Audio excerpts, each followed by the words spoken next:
মালদার চাঁচলে চাঞ্চল্যকর ঘটনা। পাটের জমির মধ্যে বস্তাবন্দি অবস্থায় পচা গলা কঙ্কালসার মৃতদেহ উদ্ধার। মঙ্গলবার এই ঘটনা জানাজানি হতেই ব্যাপক শোরগোল চাঁচলের নদীশিক এলাকায়। স্থানীয়দের অনুমান মৃতদেহটি কোনো মহিলার, কারণ ঘটনাস্থলের পাশেই মহিলাদের হাতের একটি চুড়ি পড়ে থাকতে দেখা যাচ্ছে। তাই স্থানীয়দের ধারণা মৃতদেহটি কোনো মহিলার। তাকে কেউ বা কারা বেশ কয়েকদিন আগে খুন করে দেহ বস্তায় ভরে পাটের জমির মধ্যে ফেলে রেখেছিল। মঙ্গলবার সেই মৃতদেহটি পচা গলা কঙ্কালসার অবস্থায় স্থানীয়দের নজরে পড়ে, যাকে কেন্দ্র করে এদিন চাঁচলের নদীশিক এলাকায় ব্যাপক চাঞ্চল্য ও আতঙ্ক তৈরি হয়। ঘটনার খবর পেয়ে চাঁচল থানার পুলিশ ঘটনাস্থলে ছুটে যায়। পুলিশ কঙ্কালসার দেহটি উদ্ধার করে ময়না তদন্তে পাঠায়। পাশাপাশি মৃতদেহটি কার, কোন পুরুষ না মহিলা, কিভাবে তার মৃত্যু হলো, এই সমস্ত নানান দিক খতিয়ে দেখছে পুলিশ। Gurukul Global School.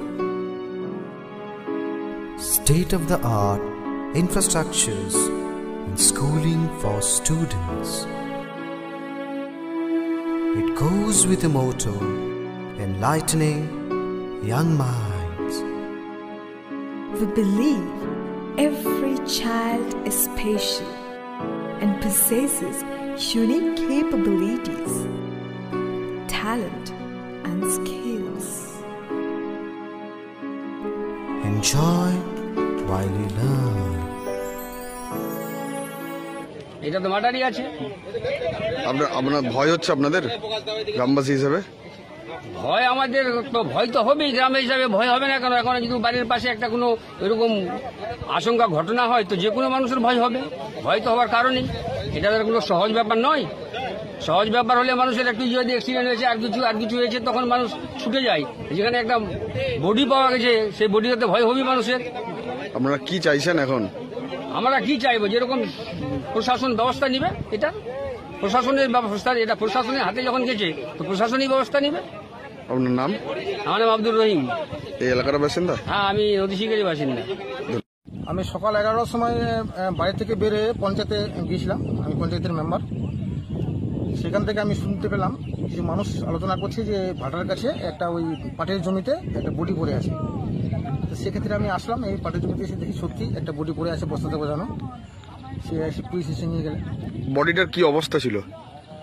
বডিটার অবস্থা কিছু ছিল না, মাংস টাংস কিছু নাই, শুধু হাড়গুলো আছে। আর বস্তার মধ্যে বস্তার মধ্যে ঢুকানো ছিল, অর্ধেকটা বডি বার করা ছিল। মাথা মাথা সব ছুটে গেছে, হাড্ডি ফাড্ডি সব মানে এদিকে ওদিকে ছড়িয়ে আছে। চেনা যাচ্ছে কিছু? না, কিছু এখনো চেনা যাচ্ছে না, ছেলে না মেয়ে সেটাও বোঝা যাচ্ছে না।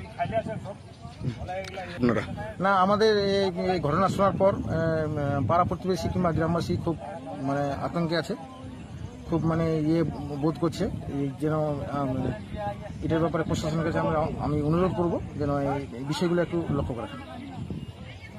হ্যাঁ, আমরা এরপরে আমি যাবো, আজকে পঞ্চায়েত করে আমি মোটামুটি 4টা-5টার দিকে থানায় যাব, গিয়ে আমরা একটা ওই অ্যাপ্লিকেশন করবো যেন আমাদের নিরাপত্তার জন্য কিছু শিবির আমাদের এলাকায় মানে নিয়োগ করে।